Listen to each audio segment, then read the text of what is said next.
diagnosis. Fraktur adalah hilangnya kontinuitas tulang rawan, baik bersifat total maupun sebagian. Penyebab utama dapat disebabkan oleh trauma atau tenaga fisik tulang itu sendiri dan jaringan lunak di sekitarnya, menurut Helmi 2012. Fraktur dapat terjadi di bagian ekstremitas atau anggota gerak tubuh yang disebut dengan fraktur ekstremitas. Fraktur ekstremitas merupakan fraktur yang terjadi pada tulang yang membentuk invasi ekstremitas atas, yaitu tangan, lengan, siku, bahu, pergelangan tangan dan bawah, ekstremitas bawah maksudnya yang dimaksud pinggul, paha, kaki bagian bawah, pergelangan kaki. Fraktur dapat menimbulkan pembengkakan, hilangnya fungsi normal, deformitas, kemerahan, krepitasi, dan rasa nyeri. Next, Mbak Gusti.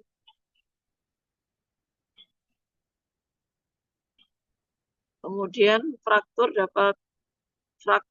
juga diartikan sebagai gangguan dari kontinuitas yang normal dari suatu tulang. Jika terjadi fraktur, maka jaringan lunak di sekitarnya juga sering kali terganggu. Radiologi atau sinar X dapat menunjukkan keberadaan cedera tulang, tapi tidak mampu menunjukkan otot atau ligamen yang robek, saraf yang putus, atau pembuluh darah yang pecah, sehingga dapat terjadi komplikasi pemulihan pasien, menurut Black dan Hawk 2014. Kemudian etologi dari fraktur, menurut Helmi 2012, fraktur dapat terjadi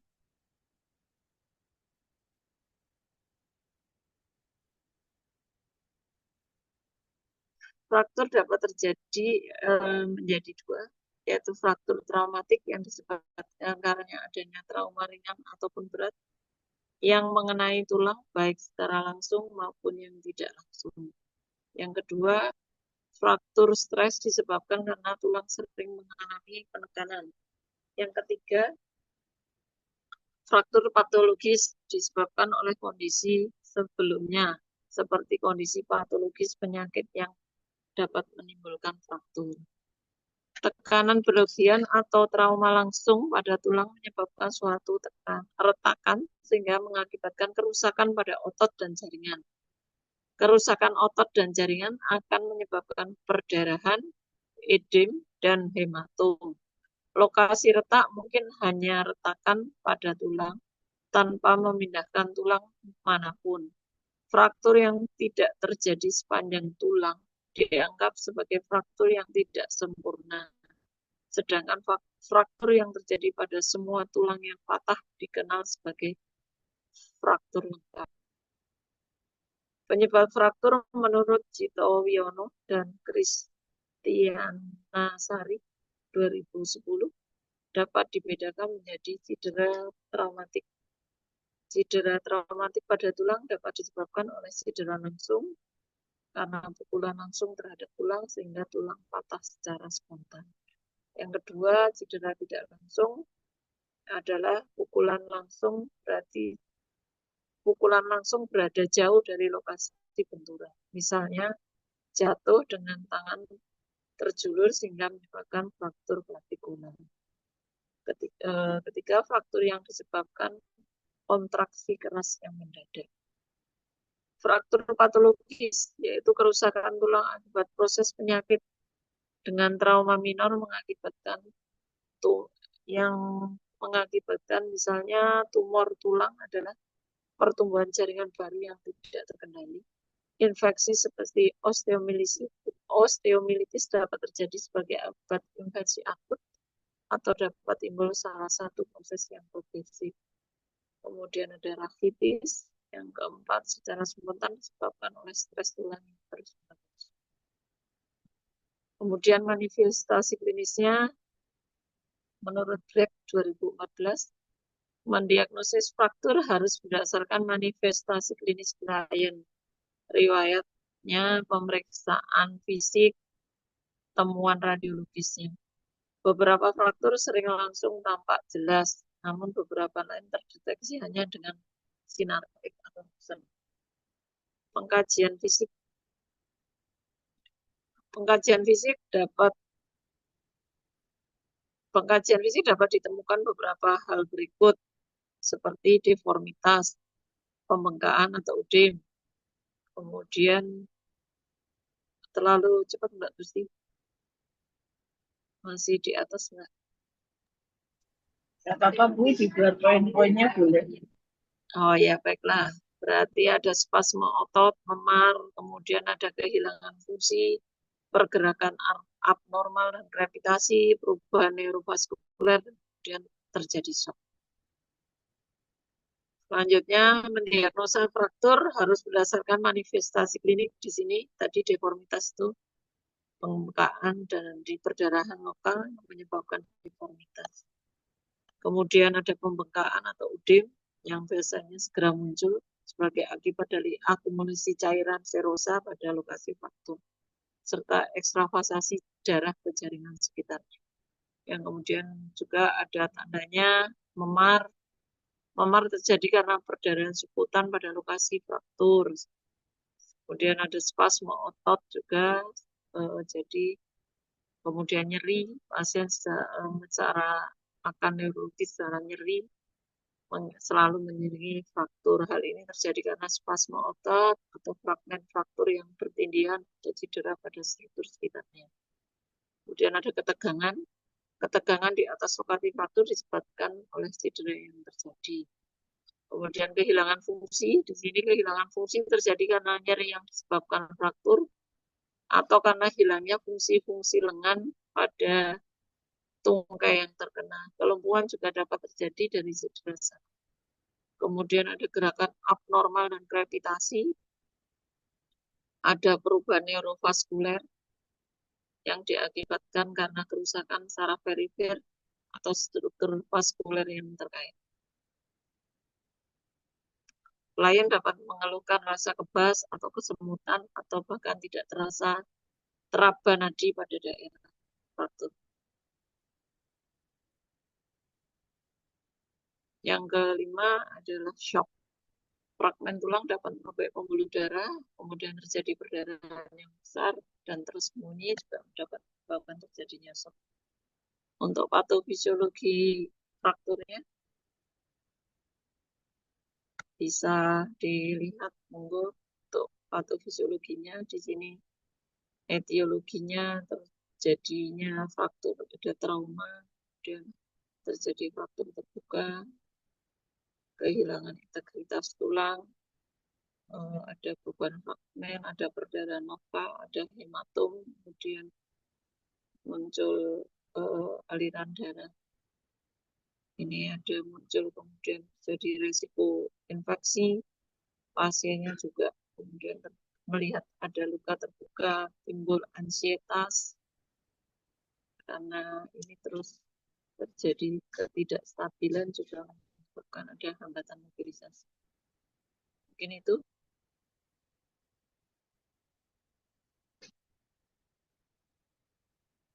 Menyusun urutan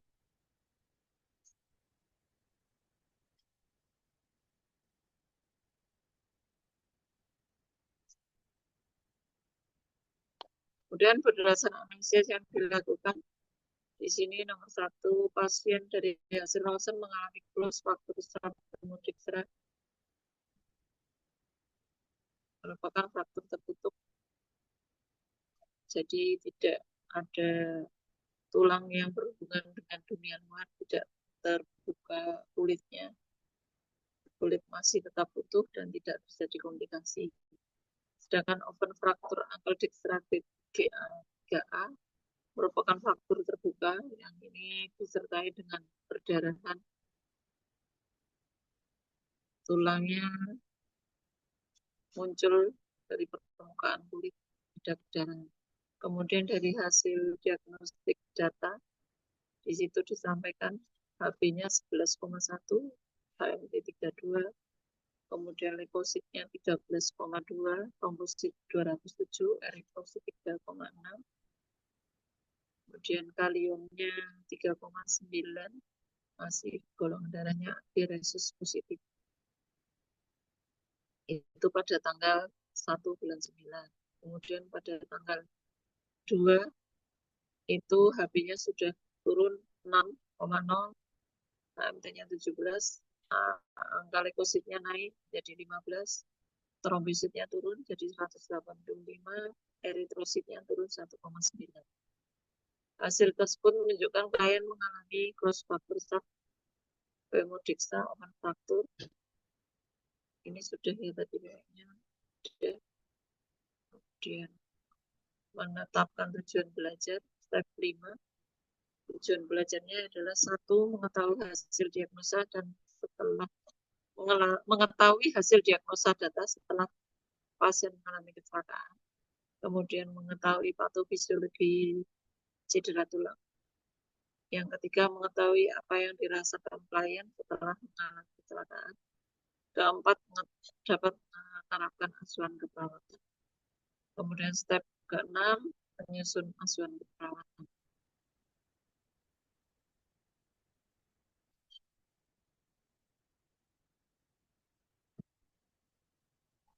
Di asuhan keperawatan tadi pengkajian, kemudian setelah pengkajian ada muncul diagnosa. Diagnosanya yang pertama adalah nyeri akut. Tujuan dari asuhan keperawatan tingkat nyeri menurun setelah dilakukan intervensi keperawatan selama 2 kali 24 jam. Kriterianya keluhan nyeri menurun, pasien ekspresi kesakitan atau meringusnya menurun, sikap protektifnya menurun, gelisah menurun, kesulitan tidur menurun, frekuensi nadi membaik. Kemudian perencanaannya adalah manajemen nyeri dengan mengobservasi, identifikasi lokasi, karakteristik, durasi, frekuensi, kualitas, dan intensitas nyeri. Kemudian identifikasi skala nyeri, identifikasi responden nonverbal, identifikasi faktor yang memperberat dan memperingan nyeri, identifikasi pengetahuan dan keyakinan tentang nyeri, identifikasi pengaruh budaya terhadap respon nyeri. Kemudian identifikasi pengaruh nyeri pada kualitas hidup, monitor keberhasilan terapi komplementer yang sudah diberikan. Kemudian monitor efek samping penggunaan anak-anak titik.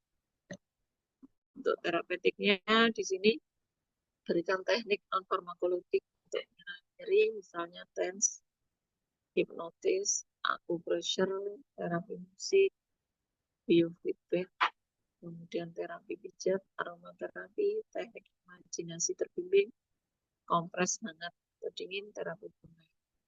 Kemudian kontrol lingkungan yang berberat rasa nyeri, misalnya suhu ruangan, pencahayaan, kebisingan, dan fasilitas tempat tidur istirahat.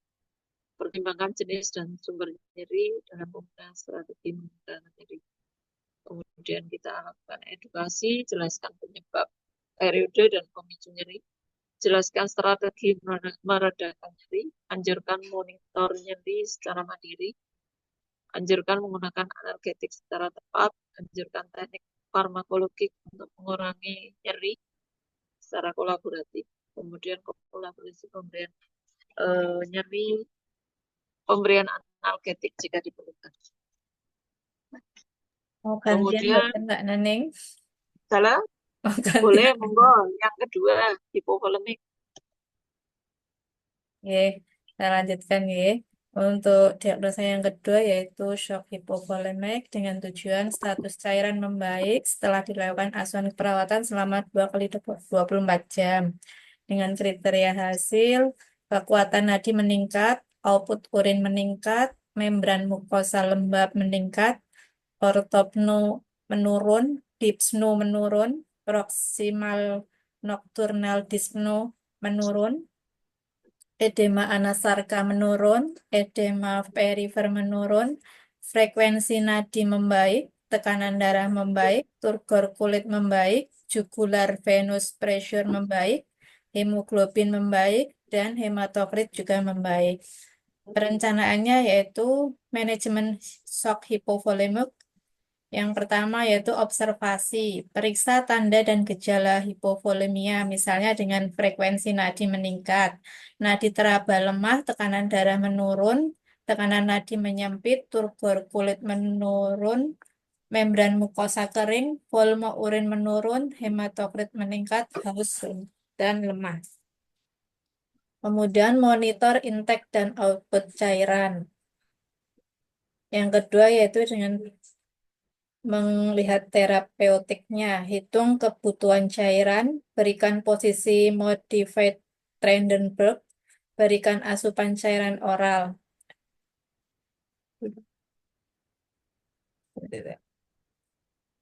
Yang selanjutnya itu edukasi, anjurkan memperbanyak asuhan cairan oral, anjurkan menghindari perubahan posisi mendadak. Yang selanjutnya, maafkan, ini loss.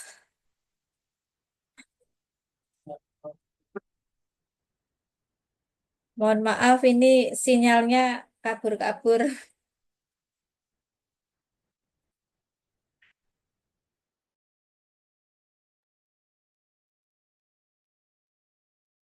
Halo, Assalamualaikum. Ya, Mbak, ya jelas kok, Mbak. Oh ya, ini soalnya sinyalnya hilang timbul ya. Kemudian kolaborasi pemberian cairan IV hipotonis yaitu glukosa 2,5% atau NaCl 0,4%. Kolaborasi pemberian cairan koloid, albumin, plasmanet. Kolaborasi pemberian produk darah, manajemen shock hipovolemik. Observasinya dengan monitor status kardiopulmonal, yaitu dengan frekuensi dan kekuatan nadi, frekuensi napas, tekanan darah, dan MAP-nya. Monitor status oksigenasi, oksimetri nadi, AGD. Monitor status cairan, masukan dan haluaran turgor kulit, CRT. Periksa tingkat kesadaran dan respon pupil. Periksa seluruh permukaan tubuh terhadap adanya deformity, open wound atau luka terbuka, tenderness atau nyeri tekan, swelling atau bengkak. Terapinya yaitu dengan mempertahankan jalan napas paten, berikan oksigen untuk mempertahankan saturasi oksigen lebih dari 94%, persiapkan intubasi dan ventilasi mekanis jika diperlukan, lakukan penekanan langsung pada perdarahan eksternal, berikan posisi shock, pasang jalur IV berukuran besar, misal dengan nomor 14 ataupun 16. Pasang kateter urin untuk menilai produksi urin, pasang selang nasogastrik tube, dekompresi lambung, ambil sampel darah untuk pemeriksaan darah lengkap dan elektrolit. Kolaborasinya yaitu pemberian infus cairan kristaloid 1-2 liter pada dewasa. Kolaborasi yang kedua yaitu pemberian infus cairan kristaloid 20 ml per kilogram berat badan pada anak. Kolaborasi pemberian transfusi darah jika diperlukan. Yang ketiga yaitu diagnosa dengan risiko infeksi dengan tujuan tingkat infeksi menurun setelah dilakukan perawatan 3 kali 24 jam. Dengan kriteria hasil, demam menurun, kemerahan menurun, nyeri menurun, bengkak menurun, kadar sel darah putih membaik. Perencanaannya pencegahan infeksi, monitor tanda dan gejala infeksi lokal dan sistemik. Terapeutiknya batasi jumlah pengunjung, berikan perawatan kulit pada area edema, cuci tangan sebelum dan sesudah kontak dengan pasien dan lingkungan pasien, pertahankan teknik aseptik pada pasien berisiko tinggi. Edukasinya, jelaskan tanda dan gejala infeksi, ajarkan cara mencuci tangan dengan benar, ajarkan etika batuk, ajarkan cara memeriksa kondisi luka atau luka operasi, anjurkan meningkatkan asupan nutrisi, dan anjurkan meningkatkan asupan cairan. Kolaborasi dengan pemberian antibiotik. Yang keempat yaitu diagnosa gangguan mobilitas fisik dengan tujuan mobilitas fisik meningkat setelah dilakukan intervensi keperawatan selama 3 kali 24 jam dengan kriteria hasil pergerakan ekstremitas meningkat, kekuatan otot meningkat, rentang gerak meningkat. Perencanaan, bantuan mobilisasi, observasinya, identifikasi adanya nyeri atau keluhan fisik lainnya. Identifikasi toleransi fisik melakukan pergerakan, monitor frekuensi jantung dan tekanan darah sebelum memulai mobilisasi, monitor kondisi umum selama melakukan mobilisasi. Terapeutiknya, fasilitasi aktivitas mobilisasi dengan alat bantu, misal pagar tempat tidur dinaikkan. Fasilitas melakukan pergerakan jika perlu. Libatkan keluarga untuk membantu pasien dalam meningkatkan pergerakan. Edukasinya dengan jelaskan tujuan dan prosedur mobilisasi, anjurkan melakukan mobilisasi dini, ajarkan mobilisasi sederhana yang dilakukan misalnya dengan duduk di tempat tidur, duduk di sisi tempat tidur, pindah dari tempat tidur ke kursi. Demikian pemaparan materi yang dari kelompok R2 yang sudah kami bahas. Monggo Bu Widi selanjutnya.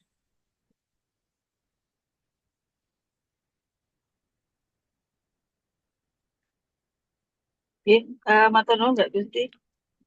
Sudah dipaparkan dari awal mungkin dari step 1 sampai step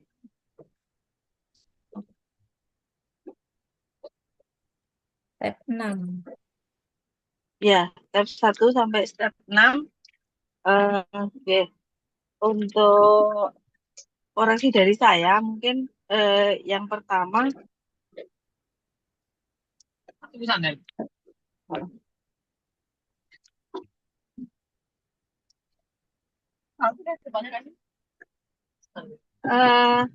untuk tadi mungkin step kedua itu kan ada masalah ya, ada beberapa masalah di situ seperti nyeri, shock dan lain-lain. Nah itu mungkin di situ bisa dijabarkan ulang Mbak Gusti apa dan teman-teman yang dimaksud di situ masalahnya itu apa saja seperti di langkah yang lainnya. Keluar Mas Ais yang satu ini. Jadi di situ nanti akan apa, sama seperti step 1, 2, 3 dan selanjutnya. Jadi di tiap item itu nanti dijabarkan definisi dan apa itu mungkin nyeri penyebabnya atau apa itu kan karena yang diangkat sama kelompok permasalahannya tadi ada beberapa tuh. Nah itu mungkin yang belum dijabarkan. Terus untuk aspeknya itu ya. Tadi 3 apa 4 ya Mbak Gusti? 4 ya. 4, Bu. Terakhir itu Membangun aktivitas mobilitas fisik. ya. Oke. Ya, itu oke, enggak masalah. 4 ini diagnosa perawatan yang diambil, cuman mungkin teman-teman lama enggak ini ya buat aspek, jadi mungkin untuk analisa data nanti mungkin dibuat kolom seperti biasanya itu.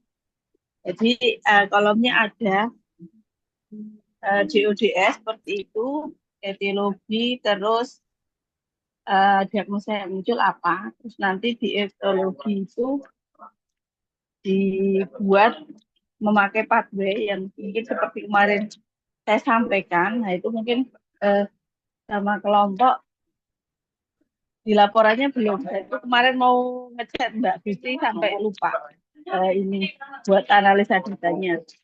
Mungkin koreksi saya itu. Terus untuk tujuan itu kan kalau di SDKI itu SLKI ya luaran itu kriterianya itu ada rentang. Jadi mungkin dari 1 menurun ke 5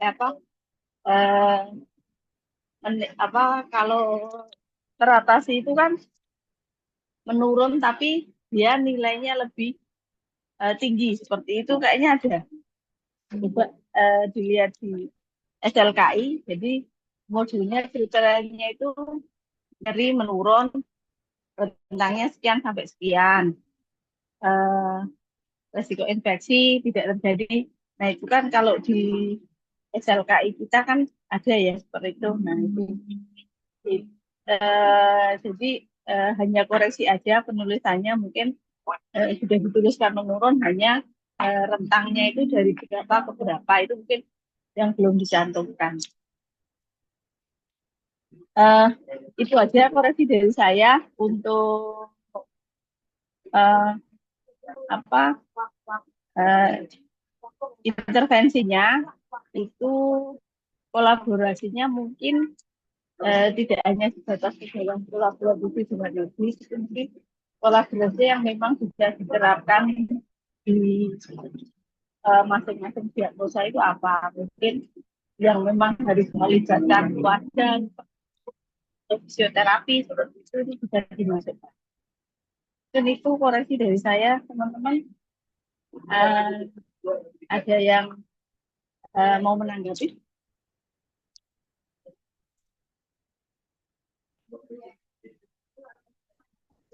Baik Bu, sepertinya memang ya itu kami tidak membuat model tabel dalam analisa data dengan biasanya kan memang kalau di ini ada tujuan, kemudian ada intervensi, ada rasionalisasi ya Bu ya. Itu memang tadi kita membuatnya masih bentuk narasi, tidak berdasarkan tabel seperti yang sudah-sudah. Mungkin kalau PAK yang di PPNI kita bisa diaktifkan di situ ada ya Bu ya, yang sudah 3S Ada. itu. Itu ada semua Bu, tinggal mengambil, mungkin mau diagnosa peralatan apa yang diambil, kayaknya kan kita sudah bahas banyak itu. Nah, itu mungkin bisa diambil dari situ, nggak apa Bu, tinggal menambahkan aja seperti itu. Berarti ini revisinya di asuhan keperawatannya yang untuk ini ya Bu ya, Ya, yang sesuai dengan 3S sama itu ya. Dari step ya, 2 ya, Bu. Step 2, terus kemudian di askepnya, nggih. oke, ya, itu saja revisinya. Nanti kalau sudah direvisi, kita kirim lagi ke Bu Widi atau gimana? Iya, dikirim aja. Nanti soft file aja Mbak Gusti. Oh, oke. Iya, sebagai bentuk laporan untuk saya membuat nilai. Ya, Ya, berarti tinggal direvisi di bagian itu aja asuhan keperawatan ya, yang sesuai dengan 3S. Iya. Ya, siap Ya, Bu. Insya Allah. Batas waktunya sampai kapan Bu? 1 minggu aja Bu. 1 minggu. Baik. Atau mungkin sebelum kita ke pertemuan yang kasus kedua. Untuk yang kasus kedua nanti masih tentang Bu, muskuloskeletal atau sudah ganti? Sudah beda. Kasusnya persarafan. Oh iya. Nanti stepnya sama seperti kemarin. Kalau teman-teman sudah ada bahan, berarti bisa langsung. Nanti tinggal kayak gini presentasinya mungkin bisa diperingkas itu nggak apa-apa, Bu. Nggak harus yang semua ditulis itu dipresentasikan tuh nggak apa-apa. Iya.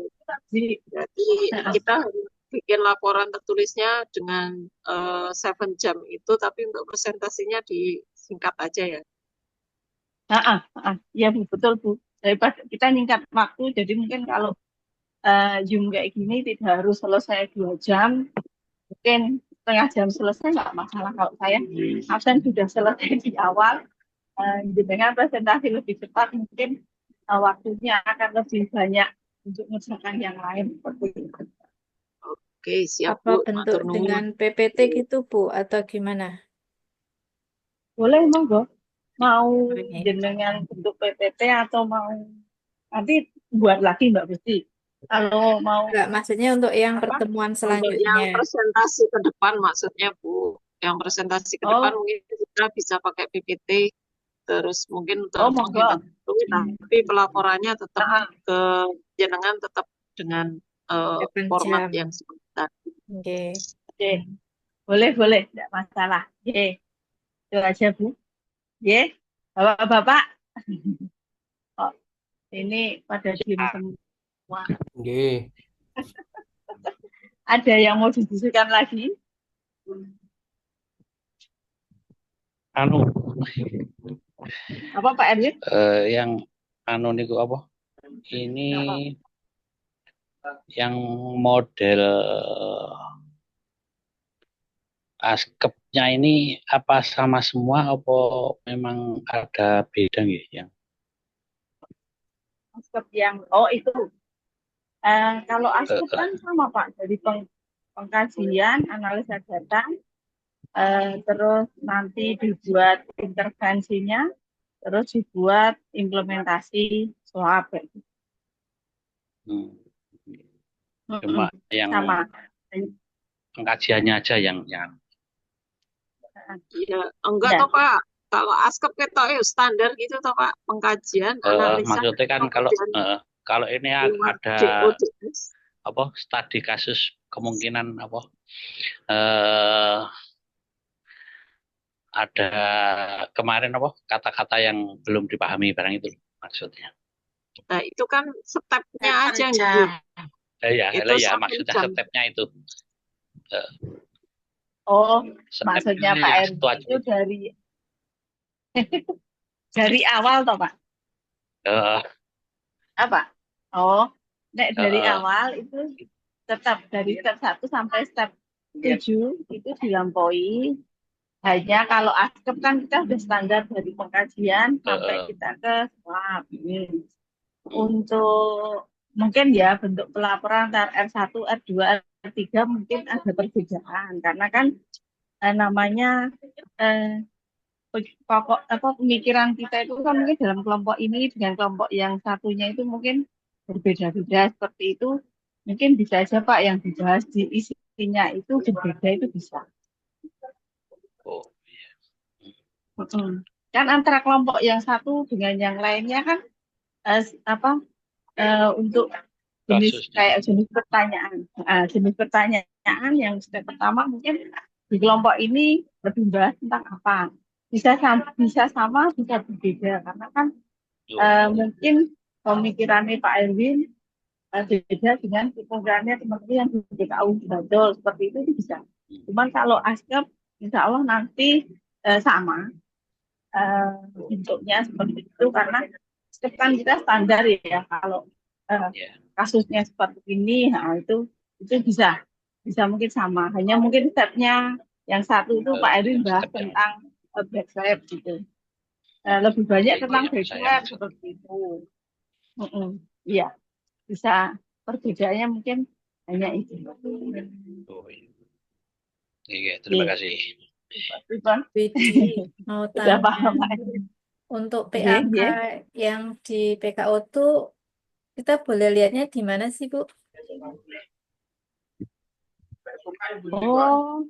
Di buku. Yang PAK itu. Iya. Yang PAK mungkin ada online nggak itu? Apa di file apa? Pak Erwin coba tanya Pak Ardhani. Coba tanya Pak Ardhani. Jadi PAK yang sudah jadi presentasikan itu loh. Itu ada. Hanya yang menyimpan siapa sepertinya di komite Pak Ardhani. Itu bentuknya apa Bu? Softfile atau hardfile? Bu Arifah, Bu? Soft ada, hardfile-nya ada. Kalau itu kayaknya ke Pak Ardhani Pak, karena yang komite keperawatannya kan Pak Ardhani. Itu kan rencana ke depan kayaknya mau ditemplate untuk di EMR. Tapi kok ya sampai sekarang presentasinya wis saking oke kok belum ada muncul, misalnya yang medical bedah dulu lah paling enggak kan sudah dipresentasikan, sampai sekarang juga belum ditempelitkan. Bu, yang buat di EMR-nya itu yang belum siap, belum selesai, kayaknya belum selesai di EDP-nya. EDP ini lewat Bu, kebrukan PAK sakmono kae mungkin. Lah ya, makanya itu. Ya paling enggak itu saya sih dari dulu ngejarnya paling enggak itu ya yang sering ada di lapangan dulu diganti gitu loh Bu. Tapi ya ternyata masih kayak gitu kita perlu proses. Enggak Ya, sudah benar. ada contohnya langsung bisa di ini gitu. Ya, Paling memang kendalanya di situ. 10 besar atau 5 besar kasus yang sering kita sudah punya PAK yang bisa dimunculkan di EMR kan lumayan tuh. Jadi kita mulai belajar tentang PAK yang sesuai dengan 3S yang kemarin kita ikuti Zoominarnya tiap minggu gitu kan lumayan. Tapi sampai sekarang kan belum muncul, jadi kita masih tetap Indonesia Raya untuk membuat asun. Sebenarnya teman-teman bisa diskusi di grup PPNI ya kalau mau menanyakan. Mungkin ini mumpung teman-temannya pada sekolah nih gimana Pak dari komite gitu kan mungkin bisa coba disenggol seperti itu nanti infonya dari Pak D Agumi gimana gitu. Digalakkan. Itu bisa karena kalau nggak diingatkan kadang EDP itu ya seperti itu. Jadi kita nunggunya lama. Para tinggal skripsi apa iki? Pak skripsi itu jenengan cari fenomena dulu. Ya fenomenanya ini. Lah ya, ayo nggak apa-apa Pak. Kalau fenomenanya kenapa tingkat kepatuhan gitu loh, Pak. Nah, itu pasti sama. Ya toh? Ya, dapat nanti tinggal Udah bab jenengan 2 kembali. itu Bu.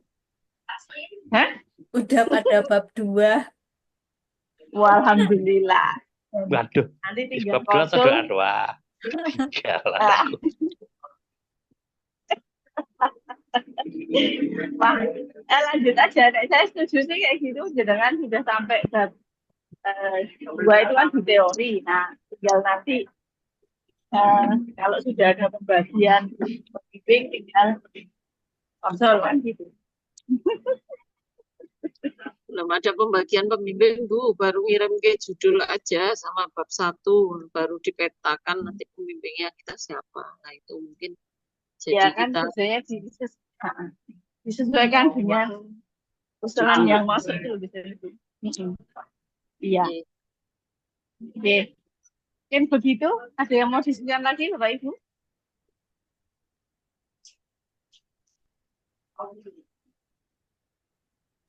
Pak Munif mau Ada lagi? diskusikan Pak Munif? Mas? Pak Munif Pak Munif kayaknya masih mau ada yang mau ditanyakan? Mas, udah cukup. Sudah. Masih di Blitar Pak Munif ini? Iya. Masih. Oke. Masih di Maaf Blitar. ya, nggak bisa ke sana Pak Munif. Derek bela sungkawa Pak Munif. Semuanya Ke Blitar.